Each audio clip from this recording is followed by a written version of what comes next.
Hello friends, स्वागत है आप सभी का IYS प्लेटफॉर्म के यूट्यूब चैनल पर। चलिए शुरू करते हैं अपनी डेली करंट अफेयर की क्लास।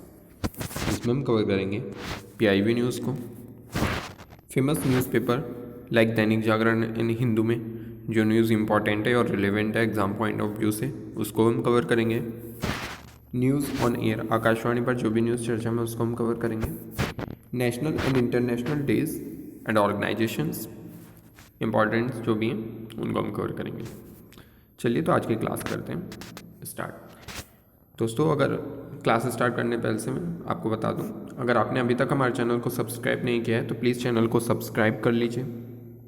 अगर पॉसिबल हो तो वीडियो को एंड तक देखें और अगर अच्छी लगे वीडियो तो प्लीज़ वीडियो को लाइक कर दिया कीजिए। आप अपनी क्वेरीज हमसे कमेंट सेक्शन में पूछ सकते हैं। मैं मोस्ट प्रोबेबली हर कमेंट को चेक करता हूँ, तो आप अपनी क्वेरीज कमेंट सेक्शन में पूछ सकते हैं या फिर टेलीग्राम चैनल ज्वाइन कर सकते हैं। वहाँ पे लिंक दिया गया है, तो वहाँ से आप क्विज़ प्रैक्टिस भी कर सकते हैं। मैं टेलीग्राम पर क्विज़ बना के डाल देता हूँ, तो वहाँ से आप क्विज़ प्रैक्टिस कर सकते हैं। चलिए आज की क्लास स्टार्ट करते हैं। शून्य भेदभाव दिवस 1 मार्च को मनाया गया। शून्य भेदभाव दिवस हर साल 1 मार्च को मनाया जाता है। मनाने का उद्देश्य कानून के समक्ष और व्यवहार दोनों में समानता और निष्पक्षता को बढ़ावा देना है। यह दिवस पहली बार 1 मार्च 2014 को यूनाइटेड नेशन एड्स द्वारा मनाया गया था। ठीक है, तो मतलब ये इसलिए मनाया जाता है क्योंकि जो HIV एड्स के पेशेंट होते हैं उनके साथ भेदभाव होने लगता है, ठीक है, सोसाइटी में। तो उसे ख़त्म करने के लिए, उस डिस्क्रिमिनेशन को ख़त्म करने के लिए ये डे मनाया जाता है। ठीक है, अवेयर करने के लिए लोगों को HIV एड्स पर संयुक्त राष्ट्र के कार्यक्रम के रूप में। ठीक है, 2022 की विषय वस्तु remove laws that harm, create laws that empower रखी गई है। इसका आधिकारिक प्रतीक एक तितली है। ठीक है, ये आपको दिख रही होगी यहाँ पे फोटो में तितली उड़ती हुई, तो इसका आधिकारिक प्रतीक भी एक तितली है।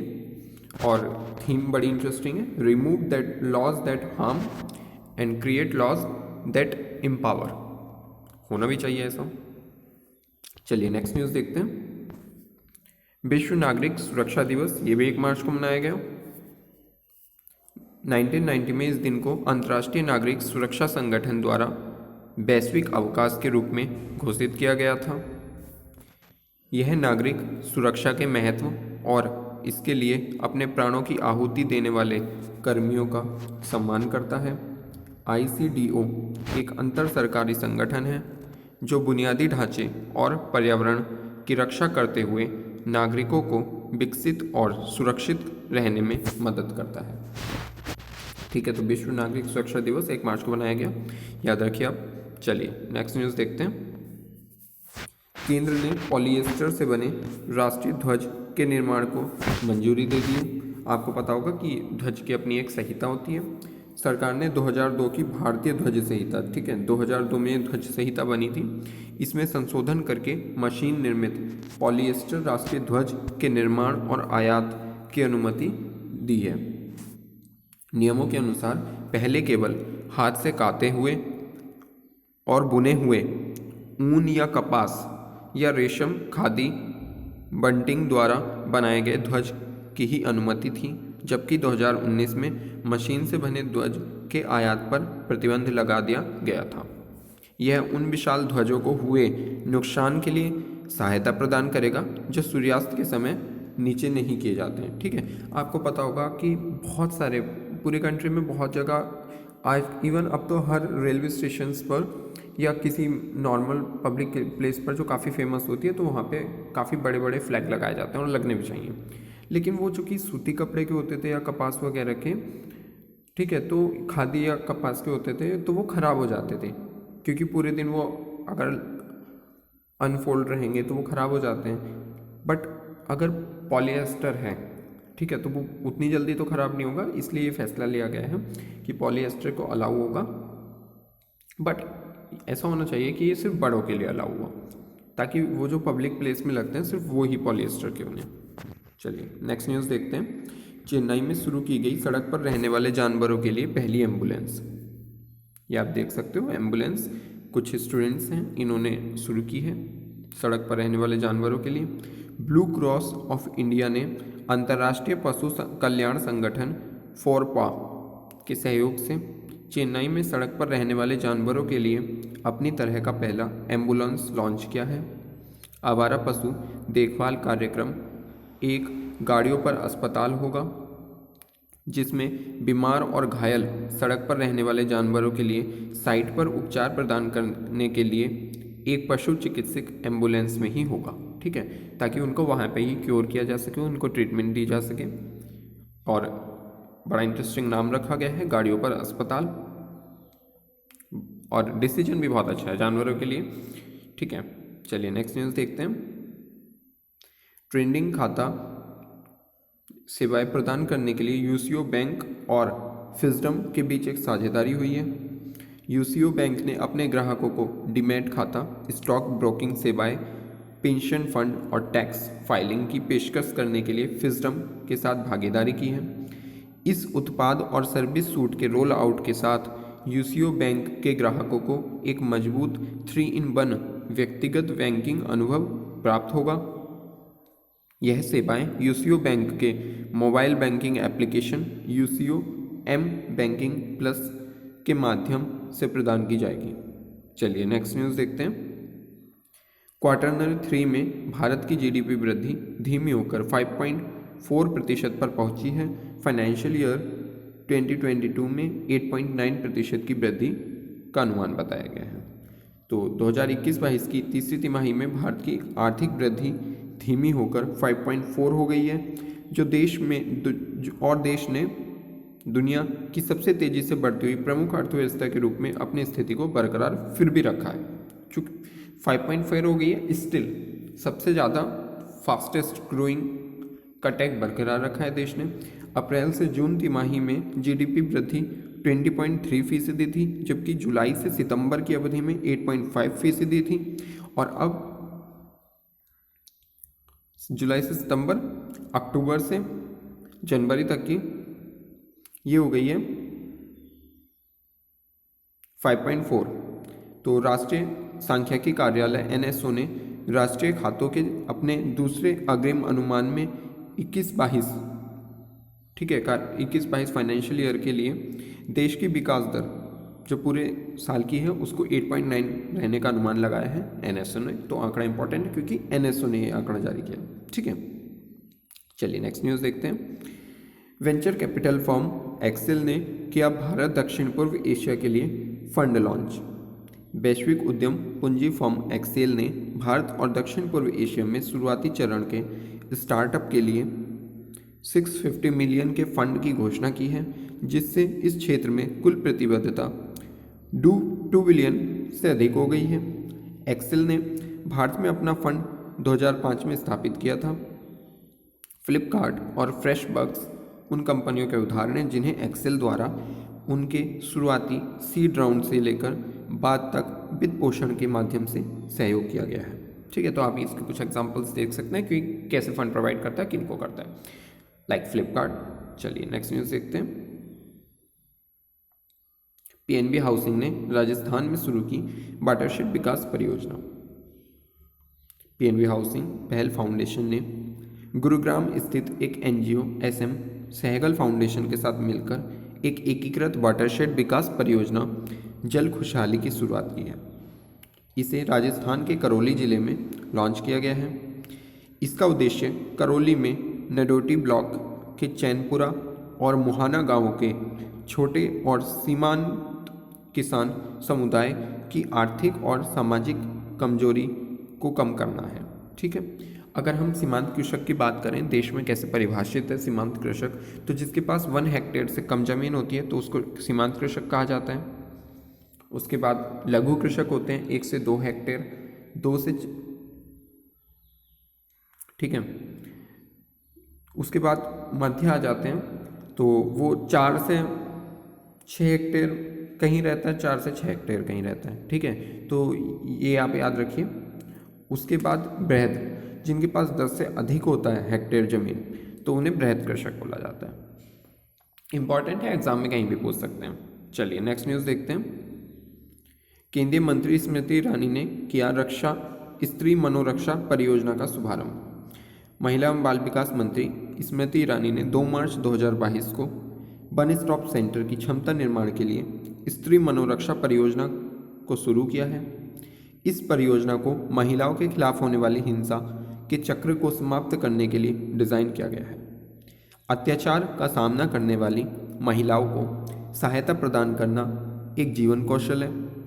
यह भी बताया कि वन स्टॉप सेंटर ने देश में 5 लाख से अधिक महिलाओं की मदद की है। ठीक है, तो ये स्त्री मनोरक्षा परियोजना इंपॉर्टेंट है, काफ़ी एग्जाम में पूछी जा सकती है, याद रखिए। ठीक है, किसकी पहल है? महिला एवं बाल विकास मंत्रालय। चलिए नेक्स्ट न्यूज़ देखते हैं। डॉक्टर भूषण पटवर्धन नैक समिति के अध्यक्ष नियुक्त किए गए हैं। आपको पता होगा नैक का क्या काम होता है, एक्रेडिटेशन करता है नैक। विश्वविद्यालय अनुदान आयोग के पूर्व उपाध्यक्ष डॉक्टर भूषण पटवर्धन को राष्ट्रीय मूल्यांकन एवं प्रत्यायन परिषद की कार्यकारी समिति के नए अध्यक्ष के रूप में नामित किया गया है।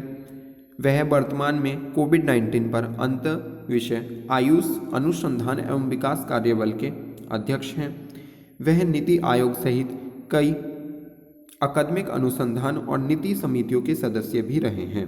ठीक है, ये इंपॉर्टेंट है कि ये कोविड पर भी अध्यक्ष थे, जो समिति बनी थी उसके अध्यक्ष थे। ये आप देख सकते हो, ये हैं भूषण पटवर्धन जी। चलिए नेक्स्ट न्यूज़ देखते हैं।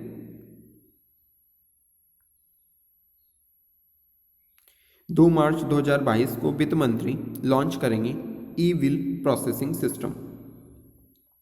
केंद्रीय वित्त मंत्री निर्मला सीतारमण जी 2 मार्च 2022 को व्यापार करने में आसानी और डिजिटल इंडिया इकोसिस्टम के हिस्से के रूप में इलेक्ट्रॉनिक बिल प्रसंस्करण प्रणाली का शुभारंभ करेंगे। उन्होंने केंद्रीय बजट 2022-23 में इस प्रमुख ई गवर्नेंस पहल की घोषणा की थी। इसे सभी केंद्रीय मंत्रालयों एवं विभागों में लागू किया जाएगा। ठीक है, तो ये इंपॉर्टेंट है, इसी की घोषणा 2022-23 के बजट में निर्मला सीतारमण जी ने की थी। चलिए नेक्स्ट न्यूज़ देखते हैं। एयर मार्शल श्री कुमार प्रभाकरन ने संभाली WAC की कमान। एयर मार्शल श्री कुमार प्रभाकरन ने 1 मार्च 2022 को दिल्ली स्थित पश्चिमी वायु कमान की कमान संभाल ली है, वेस्टर्न की। ठीक है, वह वायुसेना पदक और अति विशिष्ट सेवा पदक के प्राप्त करता है। यह एयर मार्शल अमित देव का स्थान लेंगे, जो भारतीय वायुसेना में 39 से अधिक वर्षों की विशिष्ट सेवा के बाद 28 फरवरी 2022 को सेवानिवृत्त हुए हैं।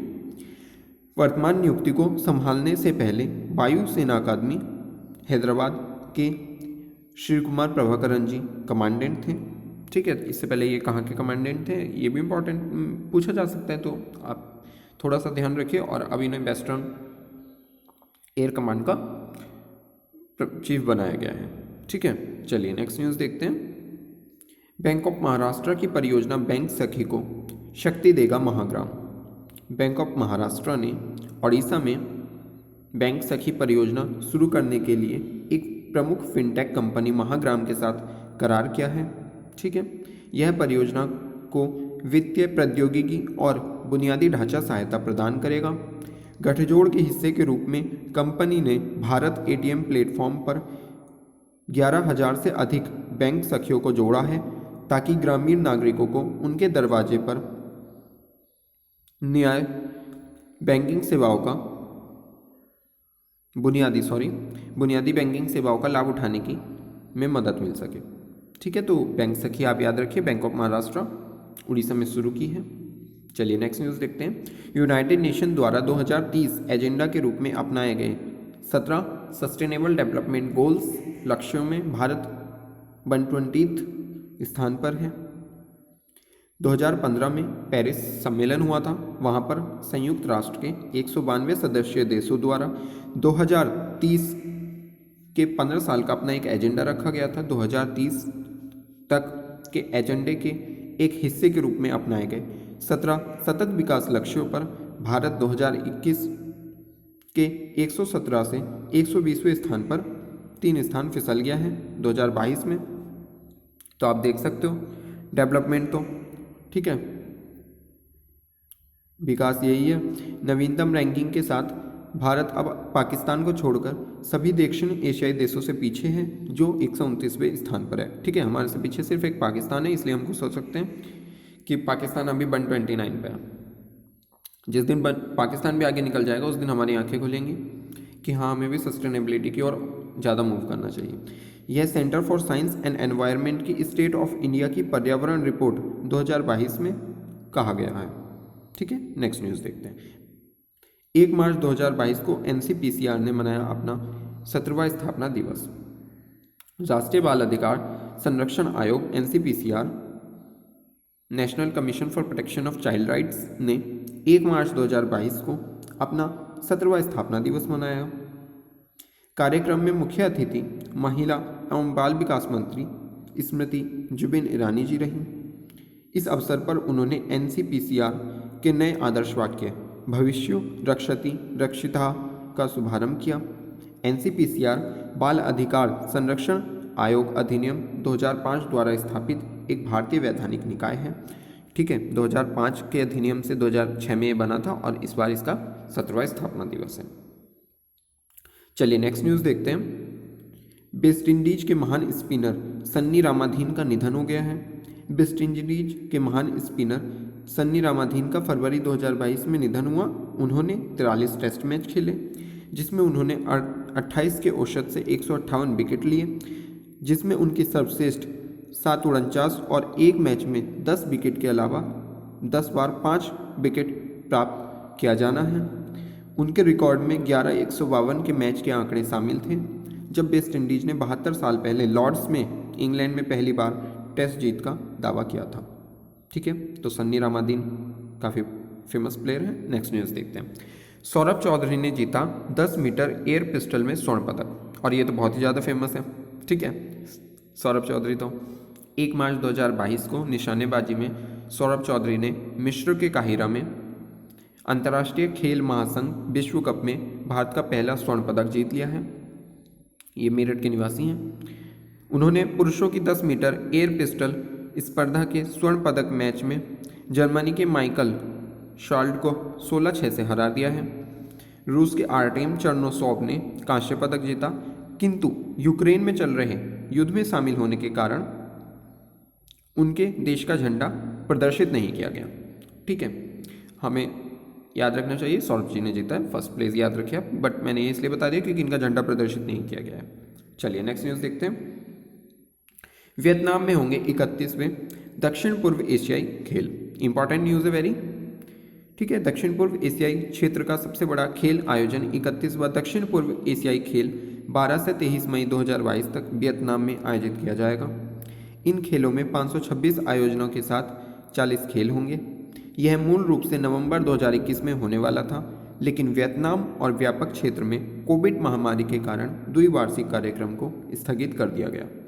वियतनाम 2003 के बाद दूसरी बार आयोजन की मेजबानी करेगा। इम्पॉर्टेंट है दक्षिण एशिया के लिए। चलिए नेक्स्ट न्यूज़ देखते हैं। IOC ने लिया व्लादिमीर पुतिन से शीर्ष ओलंपिक सम्मान को वापस। अंतर्राष्ट्रीय ओलंपिक समिति ने यूक्रेन पर आक्रमण के जवाब में रूसी राष्ट्रपति व्लादिमीर पुतिन से अमेरिकी ऑर्डर पुरस्कार छीन लिया है। सॉरी, ओलंपिक ऑर्डर पुरस्कार, अमेरिकी भी ऑर्डर ही होता है ना, तो इस वजह से मुझे कन्फ्यूज़न हो गया। इसने उन सभी व्यक्तियों से ओलंपिक ऑर्डर वापस लेने का निर्णय लिया है जो वर्तमान में रूसी संघ की सरकार में एक महत्वपूर्ण कार्य करते हैं। IOC स्विट्जरलैंड के लुसाने में स्थित एक गैर सरकारी खेल संगठन है और IOC की जो स्थापना है वो 1924 में हुई थी। चलिए नेक्स्ट न्यूज़ देखते हैं।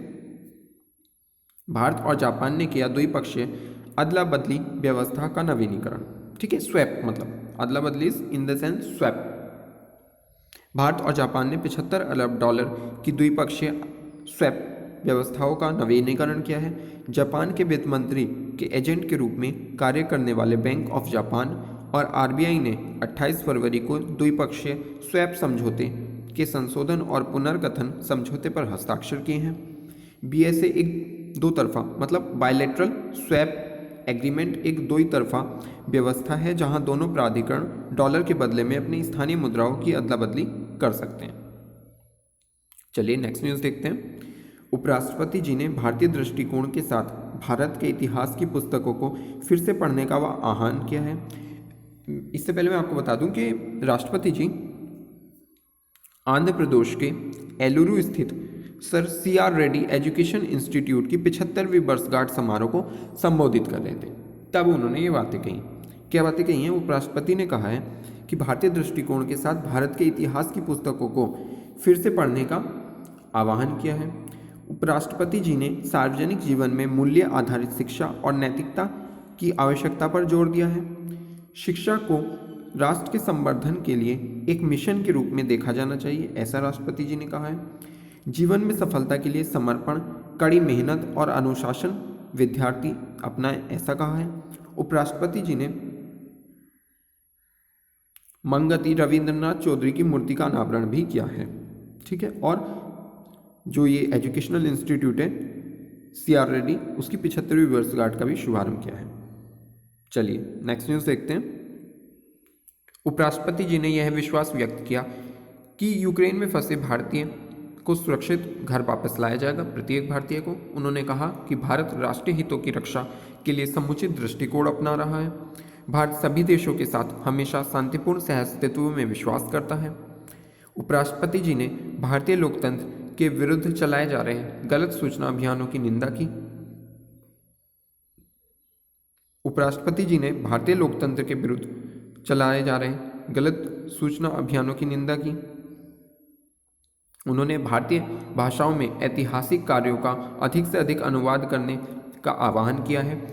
उपराष्ट्रपति जी ने भारत देशा पक्षाना विल ड्यूरेंट के ए केस फॉर इंडिया का अनुवादित कार्य पुस्तक का विमोचन किया है। इंपॉर्टेंट है। चलिए नेक्स्ट न्यूज़ देखते हैं। उपराष्ट्रपति जी ने युवाओं को कार्डियोपल्मोनरी रिससिटेशन से प्रशिक्षित करने के लिए स्कूल, स्थानीय निकायों और गैर सरकारी संगठनों से नियमित शिविर आयोजित करने का अनुरोध किया है। चिकित्सा छात्रों को CPR के बारे में जागरूकता फैलाने के लिए आसपास के स्कूलों और गांवों का दौरा करने के लिए कहा है। समय पर कार्डियोपल्मोनरी रिससिटेशन अनेक लोगों की जान बचा सकता है। उपराष्ट्रपति जी ने विजयवाड़ा में कार्डियोपल्मोनरी रिससिटेशन के बारे में आयोजित जागरूकता कार्यक्रम में को संबोधित करते हुए ये सारी बातें कही हैं। चलिए नेक्स्ट न्यूज़ देखते हैं। जन औषधि जेनरिक दवाओं के लाभों के बारे में जागरूकता बढ़ाने के लिए श्री भगवंत खुबा ने जन औषधि रथ, जन औषधि मोबाइल वैन और जन औषधि ई-रिक्शा को झंडी दिखाकर रवाना किया। पूरे देश में सप्ताह भर चलने वाले उत्सव के दूसरे दिन मातृशक्ति सम्मान कार्यक्रम का आयोजन किया गया। ये आप देख सकते हो कि हरी झंडी दिखा रहे हैं भगवंत खुबा जी। ठीक है, चलिए नेक्स्ट न्यूज़ देखते हैं। और एक बार और मैं बता दूं कि भगवंत खुबा जी कौन है। तो ये उर्वरक और नवीकरणीय ऊर्जा राज्य मंत्री हैं, MNRE के राज्य मंत्री आई। ठीक है, चलिए इंपॉर्टेंट है, ये याद रखिए आप, इन्होंने जो झंडी दिखाई है। चलिए नेक्स्ट न्यूज़ देखते हैं। भारत और अमेरिका ने अपनी रक्षा सहयोगों को मजबूत करने के लिए आगरा में 19वीं सैन्य सहयोग बैठक की शुरुआत करी है। ये आप देख सकते हो, अमेरिका USA। इसमें यही है, ये पूछा जा सकता है। ठीक है, उत्तर पूर्व नारी शक्ति सतत विकास को प्रोत्साहित करती है। डोनर मंत्रालय के तत्वाधान में उत्तर पूर्वी परिषद। ठीक है, तो ये आपको पता होना चाहिए कि भारत का अभिन्न अंग है उत्तर पूर्वी क्षेत्र, और उसके समृद्धि विकास, उसे मुख्य धारा में लाने के लिए प्रत्येक सरकार, चाहे कोई भी सरकार हो, प्रयासरत रही है। पहले भी कुछ योजनाएं थी, लाइक लुक ईस्ट पॉलिसी थी, और अब भारत ने इस बार के बजट में एक नई योजना PM डिवाइन नाम से शुरू की है। नाम सुनने में ही बड़ा अच्छा है, डिवाइन। ठीक है, तो डेवलपमेंट के लिए योजना रखी गई है। उत्तर भारत के जो 7 सिस्टर्स स्टेट हैं, उन सब के लिए डेवलपमेंट के लिए, उनको मुख्य धारा में लाने के लिए, वहाँ से अलगाववाद को समाप्त करने के लिए समय समय पर कई योजनाएं चलाई गई हैं। तो उसी के बारे में बताया है कि उनके सतत विकास को प्रोत्साहित करने के लिए उत्तर पूर्वी जो काउंसिल्स हैं वो बनाई गई हैं। ठीक है, और बोडुमसा उत्तर प्रदेश के चांगलांग जिले में एक छोटा सा गांव है जहां ज़्यादातर लोग कृषि और कृषि कार्य में श्रम करके जीवन यापन करते हैं। इस गांव में 2015 में आत्मनिर्भरता और स्वतंत्रता के आदर्श वाक्य के साथ हिमालय सेल्फ हेल्प ग्रुप की स्थापना की गई थी। ठीक है यार, ये डेवलपमेंट के कुछ कार्य कर रहा है। चलिए नेक्स्ट न्यूज़ देखते हैं। माई गॉव ने 14 एपिसोड की सबका विकास महाक्विज श्रृंखला की शुरुआत की है। माई गॉव एक ऐप है या फिर आप क्रोम में भी चला सकते हैं, इसको किसी भी ब्राउज कर सकते हैं आप। तो वहाँ पे क्विज चलाई गई है, आप उसको प्ले कर सकते हो। इस श्रृंखला का उद्देश्य प्रतिभागियों को विभिन्न सरकारी योजनाओं और पहलुओं के बारे में जागरूक करना है। ठीक है, चलिए नेक्स्ट न्यूज़ देखते हैं। इलेक्ट्रॉनिकी एवं सूचना प्रौद्योगिकी मंत्री श्री अश्वनी वैष्णव टेक कॉन्क्लेव 2022 का उद्घाटन करेंगे। ठीक है, तो इसमें आप याद रखिए कि एक टेक कॉन्क्लेव का उद्घाटन करेंगे। नेक्स्ट न्यूज़, राष्ट्रीय आपदा मोचन बल एनडीआरएफ ने यूक्रेन के लिए राहत सामग्री भेजी है। ठीक है, भारत कहीं पे भी कोई दिक्कत आए तुरंत सहायता करता है। तो अब भारत ने यूक्रेन क्राइसिस के चलते, रशिया यूक्रेन क्राइसिस के चलते वहाँ के लोगों को आर्थिक सहायता पहुँचाने के लिए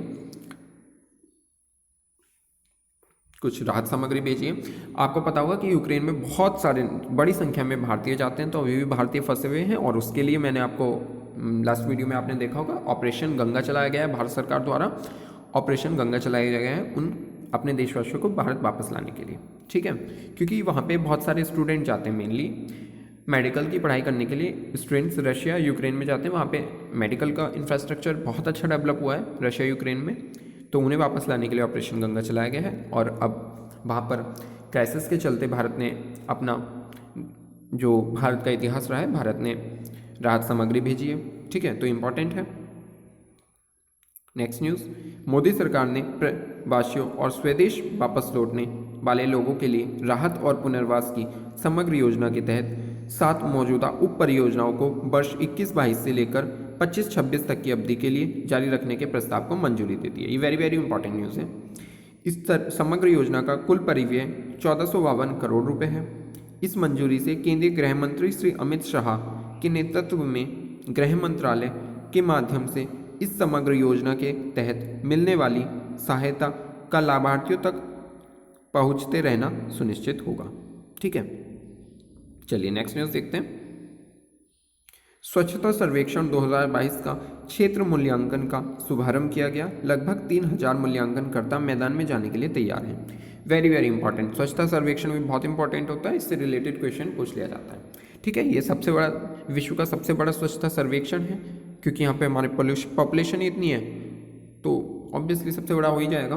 पिछले वर्षों में 40% की तुलना में नमूना एकत्र करने के काम में 100% वार्डों को शामिल करने के लिए सर्वेक्षण दायरे का विस्तार किया गया है। जिले की रैंकिंग पहली बार शुरू की गई है। ठीक है, जिले की रैंकिंग भी होगी। चलिए, तो न्यूज़ इंपॉर्टेंट है। ये स्वच्छता सर्वेक्षण का डाटा जब आएगा तो उसके बारे में भी विस्तार से जानेंगे। अभी उसको शुभारंभ किया गया है, डाटा कलेक्ट किया जाएगा अभी। ठीक है, पब्लिश बाद में किया जाएगा। चलिए नेक्स्ट न्यूज़ देख लेते हैं। लॉजिस्टिक कार्यबल रणनीति, कौशल और रोजगार के अवसरों में वृद्धि पर एक विचार मंथन सत्र का आयोजन किया गया है। आपको पता होगा कि जब से बजट की घोषणा हुई है, ठीक है, तो बहुत सारी वेबिनार का आयोजन किया जा रहा है ताकि लक्ष्य को समझाया जा सके, बजट एलोकेशंस के बारे में भी विस्तार से चर्चा की जा सके। तो ऐसे ही एक लॉजिस्टिक कार्यबल रणनीति, कौशल और रोजगार के अवसरों में वृद्धि पर एक विचार मंथन का आयोजन किया गया। ठीक है, ये पीएम गति शक्ति के बारे में आपको बता ही चुका हूँ कि एक बहुत इंपॉर्टेंट पिलर है पीएम गति शक्ति 2022-23 के बजट में। ठीक है, तो उसके ऊपर डिस्कशन वेबिनार चलते रहते हैं। तो ये थी आज की कुछ इंपॉर्टेंट न्यूज़। वीडियो को शुरू से लेकर एंड तक देखने के लिए बहुत बहुत धन्यवाद। आई होप आपको न्यूज़ इंपॉर्टेंट लगी हो और समझ में आई हो। अगर आपके पास कोई भी क्वेरीज है तो आप मुझे उससे पूछ सकते हो कमेंट सेक्शन में। मैं हर कमेंट को रीड करता हूँ। मोस्ट प्रोबेबली मैं आपकी क्वेरीज को दूर करूँगा। चलिए, थैंक यू।